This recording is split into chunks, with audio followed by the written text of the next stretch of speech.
بسم الله الرحمن الرحيم. اعوذ باللہ من الشیطان الرجیم. بسم اللہ الرحمن الرحیم. الف لام را کتاب انزلناہ الیک لتخرج الناس من الظلمات الی النور باذن ربہم الی صراط العزیز الحمید.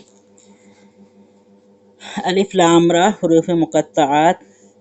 اور اللہ تعالیٰ نبی کریم صلی اللہ علیہ وسلم کو مخاطب کر کے فرمانے کہ اے نبی صلی اللہ علیہ وسلم، یہ ایک کتاب ہے جس کو ہم نے آپ کی طرف نازل کیا ہے تاکہ تم لوگوں کو اندھیریوں سے نکال کر، تاریکیوں سے نکال کر روشنی میں لاؤ، ان کے اس رب کی توفیق سے، اس خدا کے راستے پر جو زبردست اور اپنی ذات میں محمود ہے، یعنی تعریف کیا ہوا ہے. بہت ہی زیادہ بلیغ جملہ اللہ تعالیٰ نے استعمال کیا ہے. ایک جملے میں کئی ساری باتیں اللہ تعالیٰ نے فرما دی ہیں. سب سے پہلی چیز اللہ تعالیٰ یہ فرما رہے ہیں کہ ایسی کتاب ہے جو ہم نے آپ کی طرف نازل کی ہے. کافرین اس کو کتنا بھی جھٹلائیں، اسے کتنا بھی نہیں ماننے کے لیے وہ ضد پر اڑے رہیں، لیکن یہ بہرحال ایسی کتاب ہے جنہیں ہم نے آپ کی طرف نازل فرمائی ہے، نبی کریم صلی اللہ علیہ وسلم کی طرف. اور اس کا مقصد یہ ہے کہ لوگوں کو اندھیریوں سے نکال کر، اس سے پہلے بھی میں بتا چکی ہوں کہ اللہ تعالیٰ کبھی بھی گمراہیوں کے بارے میں جمع کا صیغہ لاتے ہیں. ظلمت کی جمع ظلمات. گمراہیاں، غلط راستے، غلط طریقے، کفر شرک کے راستے بہت سارے ہیں، لیکن ہدایت، توحید کا منبع جو ہے صرف ایک ہی اللہ کی ذات، نور کی طرف یعنی توحید کی طرف اور صحیح ہدایت کی طرف. بِإِذْنِ رَبِّهِمْ، اللہ تعالیٰ کے حکم سے، اور اس راستے پر جو تعریف کیا ہوا ہے، صحیح راستہ، اچھا راستہ جس کی تعریف کی گئی ہے. تو یہاں پر اللہ تعالیٰ قرآن کریم کے نزول کا مقصد بتا رہے ہیں، اور تاکہ اللہ تعالیٰ بتا رہے ہیں کہ غلط راستوں کی طرف سے، اندھیریوں کی طرف سے، گمراہیوں کی طرف سے، کفر شرک سے نکال کر اور توحید کی طرف لایا جائے. اور یہ توحید ایسا راستہ ہے جو کہ تعریف کیا ہوا ہے. ہر ایک اس کی تعریف بھی کرتا ہے، اور جو اس راستے پر چلتا ہے چونکہ وہ صحیح راستہ چنتا ہے، اس کے اعمال بھی درست ہو جاتے ہیں، تو خود بھی تعریف کے لائق ہو جاتا ہے. یہاں پر اللہ تعالیٰ نے ایک اہم بات بِإِذْنِ رَبِّهِمْ کی لائی ہے کہ اپنے رب کی توفیق سے، رب کی اجازت سے، رب کے حکم سے. مطلب یہ کہ نبی کریم صلی اللہ علیہ وسلم کوشش تو کر رہے ہیں لیکن لوگ مان نہیں رہے ہیں. اب جو ماننے کی پوزیشن میں ہے تو گویا اللہ تعالیٰ نے انہیں ہدایت سے نوازا ہے، اللہ کے حکم سے وہ مان رہے ہیں. جو نہیں مان رہے ہیں ان کی اپنی سرکشی ہے، اور سرکشی کی وجہ سے پھر اللہ تعالیٰ انہیں دھتکار دیتے ہیں. اب اللہ الذی لہ ما فی السماوات والارض، وہ اللہ جس کے لیے وہ تمام چیزیں ہیں جو آسمانوں اور زمین میں ہیں. وَوَيْلٌ لِّلْكَافِرِينَ مِنْ عَذَابٍ شَدِيدٍ، اور زبردست تباہی ہے، بربادی ہے ان کافرین کے لیے سخت عذاب کی. جو سخت کن، تباہ کن سزا ہے ان لوگوں کے لیے جو کافر ہیں، جو حق کو قبول کرنے سے انکار کرتے ہیں. یہاں پر اللہ تعالیٰ صاف صاف یہ بات بتا دے رہے ہیں کہ یہ لوگ مانیں یا نہ مانیں، لیکن زمین و آسمان کی بادشاہت تو اللہ کی ہی ہے.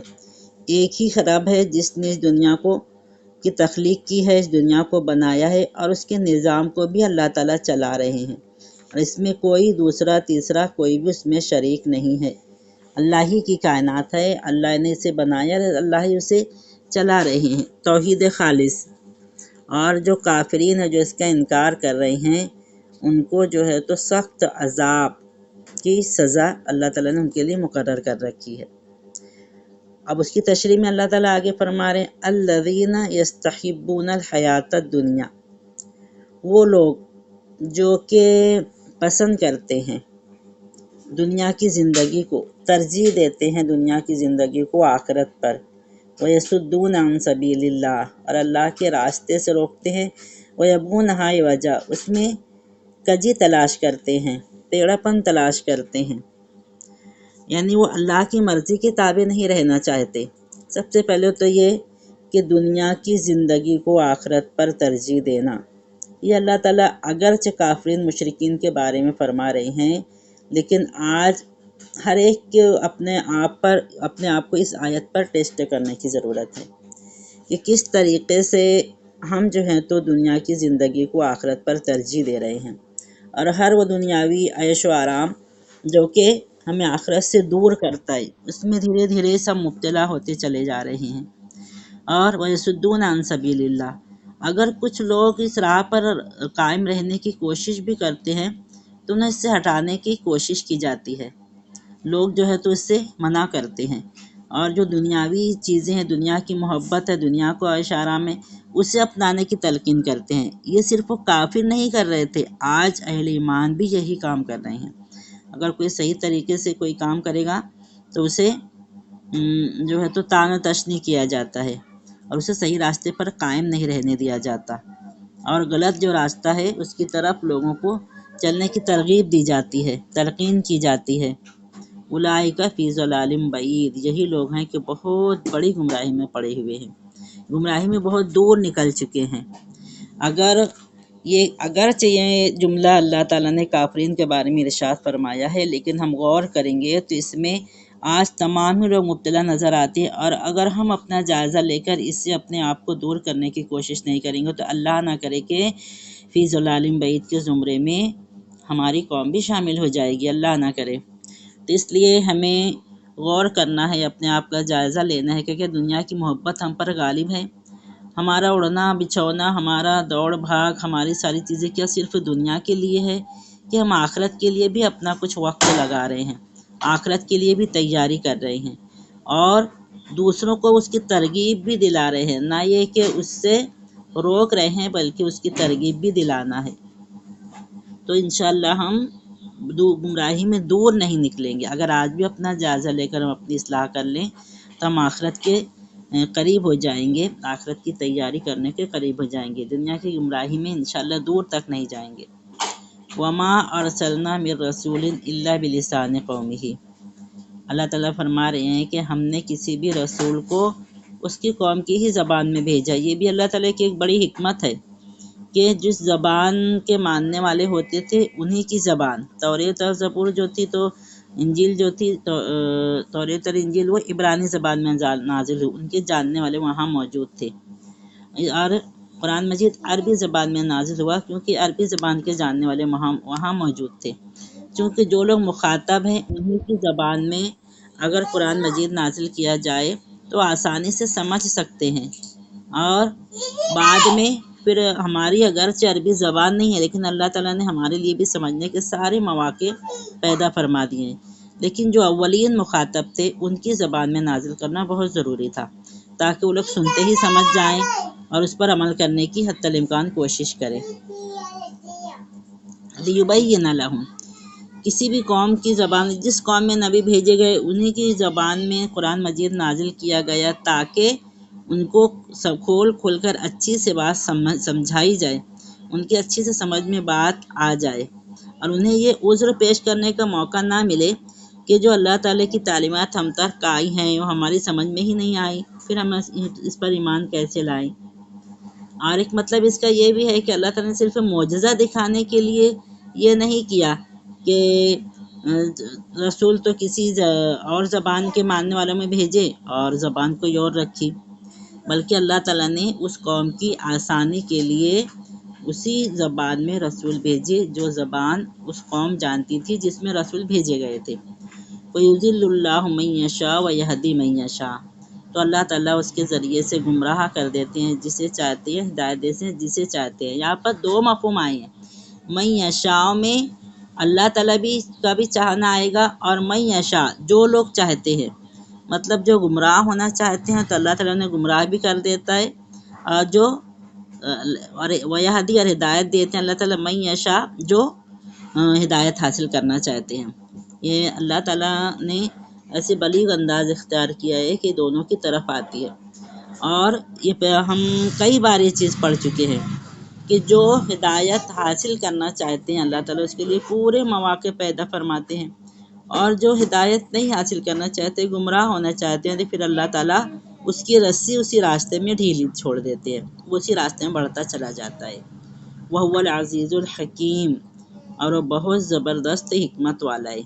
اللہ تعالیٰ کو حکمت بتائے، اللہ تعالیٰ نے نشانیاں دے دی، آیات نازل کر دی، رسول بھیج دیے، عقل سمجھ شعور دے دیا، اور پھر لوگوں کو آزادی بھی دے دی، لوگوں کو آزادی بھی دے دی اس چیز کی کہ لوگ خود اختیار دے دیا اللہ تعالیٰ نے کہ مانو یا مت مانو۔ اگر تم مان رہے ہو تو پھر اللہ تعالیٰ اس میں تمہیں اور زیادہ مواقع عطا فرمائیں گے، اور زیادہ آگے بڑھائیں گے، اور اگر تم نہیں ماننا چاہو گے تو پھر اللہ تعالیٰ ویسے ہی مواقع تمہیں اللہ تعالیٰ عطا فرمائیں گے۔ یہ حکمت ہے اللہ تعالیٰ کی، زبردستی نہیں کی اللہ تعالیٰ نے۔ کئی بار یہ آیت آئی نا، اگر اللہ تعالیٰ چاہتے تو تمام لوگ ایمان لے آتے، لیکن اگر زبردستی اللہ تعالیٰ سب کو مومن کر بھی دیتے اور ان کے دل اس کی طرف نہیں مائل ہوتے تو اس سے فائدہ نہیں حاصل ہوتا۔ تو اس طریقے سے اللہ تعالیٰ جو جس راستے پر چلنا چاہتا ہے اس کے لیے اسی راستے کی آسانیاں مہیا فرما دیتے ہیں۔ وَلَقَدْ أَرْسَلْنَا مُوسَىٰ بِآيَاتِنَا، اللہ تعالیٰ مثال پیش کر رہے ہیں کہ ہم نے بھیجا موسیٰ علیہ السلام کو ہماری نشانیوں کے ساتھ، ان اخرج قومک من الظلمات الی النور، کہ تم نکالو اپنی قوم کو اندھیریوں سے نور کی طرف۔ موسیٰ علیہ السلام جس قوم میں بھیجے گئے، فرعون کی جو قوم تھی، قبطی قوم تھی، اور اس میں جو تھے بنی اسرائیل بھی تھے۔ بنی اسرائیل کو بہت زیادہ ذلیل کر کے رکھا جاتا تھا، پیچھے کئی بار اس کا تذکرہ آیا، اور جو قبطی قوم تھی وہ بہت زیادہ گمراہی میں پڑی ہوئی تھی۔ تو اللہ تعالیٰ فرما رہے ہیں کہ ہم نے موسیٰ علیہ السلام کو اسی لیے بھیجا کہ انہیں اندھیریوں سے نکال کر، گمراہیوں سے نکال کر نور کی طرف، ہدایت کی طرف، توحید کی طرف لے کر آئیں۔ وَذَكِّرْهُمْ بِأَيَّامِ اللَّهِ، اور انہیں تاریخ کے اللہ تعالیٰ کی تاریخ کے سبق آموز واقعات سنا کر نصیحت کرے۔ یہاں پر دو چیزیں ہیں، ایک تذکیر بآلاء اللہ، ایک تذکیر بأیام اللہ۔ اگر کسی نے تفسیر کو ڈیٹیل میں پڑھا ہوگا تو یہ تفسیر کی قسم ہے، اور اللہ تعالیٰ کی نشانیوں کے ذریعے سے نصیحت کرنا پچھلے رکوع میں، پچھلی صورتوں میں ہم پڑھ چکے کہ اللہ تعالیٰ نے کس طریقے سے چاند، سورج، ستارے، سیارے، دن اور رات، بادل، بجلی گرج، بادل کی گرج، بجلی کی چمک، ان تمام چیزوں کو نشانیوں کے طور پر پیش کیا تھا۔ تو یہ تذکیر بآلاء اللہ ہوا، اللہ کی نشانیوں کے ذریعے سے نصیحت کرنا۔ اور یہاں پر اللہ تعالیٰ فرما رہے ہیں کہ وَذَكِّرْهُمْ بِأَيَّامِ اللَّهِ، انہیں اللہ تعالیٰ کے ایام کے ذریعے سے نصیحت کیجیے۔ اللہ تعالیٰ کے ایام وہ ہیں کہ جو پچھلی قوموں کے جو واقعات آئے ہیں، پچھلی قوموں کے جو واقعات اللہ تعالیٰ نے بیان فرمائے ہیں، ان واقعات کو اللہ تعالیٰ ایام اللہ سے تعبیر کرتے ہیں، مطلب تاریخ الہی کے سبق آموز واقعات، یہ ایام اللہ کہلاتے ہیں۔ تو یہاں پر اللہ تعالیٰ فرما رہے ہیں کہ موسیٰ علیہ السلام کو اللہ تعالیٰ نے یہ فرمایا، نشانیاں دے کر بھیجا کہ اپنی قوم کو نکالو اندھیریوں سے نور کی طرف، اور انہیں اللہ تعالیٰ کی تاریخی الہی کے ذریعے سے، الہی واقعات کے ذریعے سے انہیں نصیحت کرو۔ ان فی ذلک لآیات لکل صبار شکور، بے شک اس میں بڑی نشانیاں ہیں ہر اس شخص کے لیے جو صبر اور شکر کرنے والا ہو۔ یعنی ان تاریخی واقعات میں ایسی نشانیاں موجود ہیں جس سے ایک آدمی اللہ تعالیٰ کی توحید کے برحق ہونے کا ثبوت اسے مل سکتا ہے، اور بہت ساری حقیقتیں اس کے سامنے آ سکتی ہیں کہ دنیا جو ہے یہ مکافات، بدلے کا قانون ہے، یہاں پر جو جیسا کرے گا اس کو ویسا بدلہ ملنے والا ہے۔ تو یہ تمام چیزیں ان واقعات میں اللہ تعالیٰ پیش کرتے ہیں۔ دوسرا عالم بھی بتاتے ہیں، آخرت کا جو عالم ہے وہ بھی آنا ضروری ہے، اور ان واقعات میں نشانیاں بھی موجود ہوتی ہیں جن سے ایک آدمی غلط عقائد و نظریات پر اپنی زندگی کی عمارت کو نہیں تعمیر کرتا، بلکہ ان واقعات کے برے نتائج سے عبرت حاصل کر کے پھر اپنی زندگی کی عمارت صحیح بنیادوں پر چلا سکتا ہے، قائم کر سکتا ہے۔ تو اللہ تعالیٰ فرما رہے ہیں کہ جو نشانیاں، جو ایام اللہ، ہم نے جو واقعات کا ذکر کیا ہے، تو اس کے ذریعے سے اس میں صبر اور شکر کرنے والوں کے لیے بہت بڑی نشانی ہے نا، صبر اور شکر۔ یہاں پر غور کریں ہم کہ ایک مومن کے لیے، ایک مومن انہی دونوں کیفیتوں میں رہتا ہے۔ اگر اسے کوئی تکلیف مصیبت پہنچتی ہے تو صبر کرتا ہے، یا پھر اسے کوئی نعمت پہنچی ہو تو شکر کرتا ہے۔ یہ دونوں کیفیتیں ایک مومن کی ہوتی ہے، اور اس میں اللہ تعالیٰ نے مبالغے کا صیغہ استعمال کیا، صبار بہت زیادہ صبر کرنے والا، اور شکور بہت زیادہ شکر کرنے والا۔ ہم چلتے پھرتے یوں ہی ایک دم لائٹلی شکر ادا کر لیا اللہ تعالیٰ کا، ایسا نہیں ہے۔ شکر میں ہمیں ڈوب جانا چاہیے کہ اللہ تعالیٰ کی نعمتیں اتنی زیادہ ہم پر ہیں، اتنی زیادہ ہم پر ہیں کہ ہم اس کا کسی حال میں بھی شکر نہیں ادا کر سکتے۔ اور شکر زبان کے ساتھ ساتھ اپنے اعمال سے بھی کرنا ہے۔ اللہ تعالیٰ کی عبادت میں کثرت، اللہ تعالیٰ کی ذکر میں کثرت، جو نعمت ملی ہے اس میں دوسروں کو شامل رکھنا، یہ بھی شکر ہے۔ ایسا نہیں ہے کہ نعمت جو اللہ تعالیٰ نے دنیاوی جو رزق ہمیں دیا ہے صرف اپنی ذات پر ہی ہم خوب زیادہ اڑاتے رہیں، دوسروں کو اس میں شریک نہ کریں۔ تو یہ شکر جو ہے تو زبانی بھی اور عملی بھی، یہ دونوں ہونا چاہیے۔ اور صبر اور شکر، یہ دونوں کیفیت میں ایک مومن جو ہے بالکل انتہا پر ہوتا ہے۔ ایسا نہیں ہے کہ بس ظاہری طور پر وہ صبر کر رہے، ظاہری طور پر شکر کر رہا ہے، وہ بالکل اس میں ڈوب کر اور اللہ تعالیٰ کی نعمتوں کا شکر کرتا ہے، اللہ تعالیٰ کی آزمائشوں پر ویسا ہی صبر بھی ایک مومن کرتا ہے، اور یہی اللہ تعالیٰ کا ہم سے تقاضا ہے۔ وَإِذْ قَالَ مُوسَىٰ لِقَوْمِهِ اذْكُرُوا نِعْمَتَ اللَّهِ عَلَيْكُمْ، اور اس وقت کو یاد کرو جب موسیٰ علیہ السلام نے ان کی قوم سے کہا کہ تم اللہ تعالیٰ کی نعمت کو یاد کرو جو تم پر ہے۔ اِذْ أَنْجَاكُم مِّنْ آلِ فِرْعَوْنَ، یہ اس وقت کی بات ہے۔ پہلے تو اللہ تعالیٰ پچھلی آیت میں اللہ تعالیٰ نے فرمایا کہ ہم نے موسیٰ علیہ السلام کو ان کی قوم کو کے پاس بھیجا کہ انہیں وہاں سے نکالیں اندھیریوں سے نور کی طرف، اور انہیں اللہ تعالیٰ کے واقعات کے ذریعے سے انہیں نصیحت کریں۔ اب اس کے بعد بیچ میں وہ ساری چیزیں ہوئی کہ موسیٰ علیہ السلام گئے، دعوت پیش کی، فرعون نے انہیں ٹھکرایا، نہیں مانا، پھر ان کے درمیان جو ہے ایک باقاعدہ ایک مقابلہ ہوا، فرعون نے اپنے تمام جادوگروں کو بلایا، اور پھر موسیٰ علیہ السلام چونکہ اللہ کا معجزہ لے کر گئے تھے اس لیے انہیں کامیابی حاصل ہوئی، اور اس کے بعد پھر موسیٰ علیہ السلام اپنی قوم کو لے کر نکل گئے اور فرعون غرق ہو گیا۔ اب بنی اسرائیل جو ہے جہاں پر پہنچے، اب وہاں پر موسیٰ علیہ السلام ان سے مخاطب ہے۔ وَإِذْ قَالَ مُوسَىٰ لِقَوْمِهِ، جب موسیٰ علیہ السلام نے اپنی قوم سے کہا اذْكُرُوا نِعْمَتَ اللَّهِ عَلَيْكُمْ، کہ تم اس نعمت کو یاد کرو جو اس نے تم پر فرمائی ہے۔ اِذْ أَنْجَاكُم مِّنْ آلِ فِرْعَوْنَ، جب اس نے تمہیں فرعون کے آل سے نجات دی۔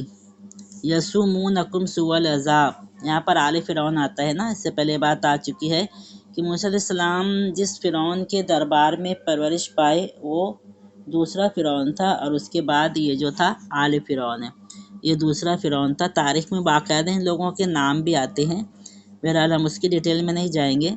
تو ان کو آل فرعون کو جو ہے تو تمام لوگوں کو پورے لشکر کے ساتھ اللہ تعالیٰ نے دریا میں غرق کر دیا۔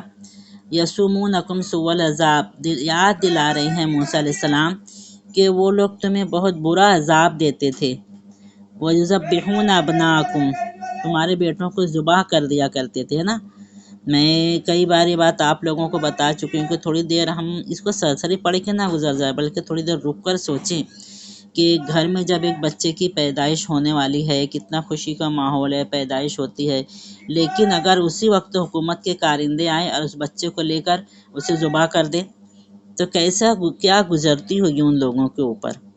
اور کوئی بھی گھر بچتا نہیں تھا، ایسے جاسوس یہ لوگ چھوڑ کر رکھتے تھے، دائیوں کی شکل میں، عورتوں کی شکل میں، جو ہر گھر کے عورتوں کی خبر رکھتے تھے، کون پریگننٹ ہے، کس کے یہاں کب پیدائش ہونے والی ہے، اور پھر اس وقت پر وہ لوگ پہنچ جایا کرتے تھے۔ تو تمہارے بیٹوں کو ذبح کر دیتے تھے، وَيَسْتَحْيُونَ نِسَاءَكُمْ، عورتوں کو زندہ رہنے دیا کرتے تھے۔ وَفِي ذَلِكُمْ بَلَاءٌ مِّن رَبِّكُمْ عَظِيمٌ، اور اس میں تمہارے رب کی طرف سے بہت بڑی آزمائش تھی نا، کتنی بڑی آزمائش تھی۔ ہر گھر جو ماتم کدہ بن جاتا ہوگا جب کسی معصوم سے بچے کو لے کر اسے ان کے گھر والوں کے سامنے ہی ذبح کر دیا جاتا تھا، اور یہ ظلم ایک عرصے تک جاری تھا بنی اسرائیل پر فرعون کی طرف سے۔ اور وہی بنی اسرائیل کو اللہ تعالیٰ نے جب فرعون کے ظلم و ستم سے نجات دے کر دریا پار کرا دیا، فرعون کو دریا میں غرق کرا دیا، تو ان لوگوں کے کیسے کیسے کارنامے تھے ہم اسے سورہ بقرہ میں تفصیل سے پڑھ کر آئے ہیں۔ اور اسی وقت اللہ تعالیٰ موسیٰ علیہ السلام اپنی قوم کو سمجھا رہے ہیں کہ تم اللہ کی اس نعمت کو یاد کرو، اور آج تم اللہ تعالیٰ کی نافرمانی میں مت پڑو۔ ایک وہ وقت تھا کہ کتنا سخت عذاب میں تم مبتلا کیے جاتے تھے، اور آج اللہ تعالیٰ نے اس سے تم کو نجات دے دی، تمہیں سکون اطمینان عطا کر دیا، جبکہ اس میں بہت بڑی آزمائش تھی۔ تو اب تمہیں کیا کرنا چاہیے؟ اللہ تعالیٰ کی اطاعت، اللہ تعالیٰ کی فرما برداری، اللہ تعالیٰ کی شکر گزاری، یہ تمام چیزیں کرنا چاہیے۔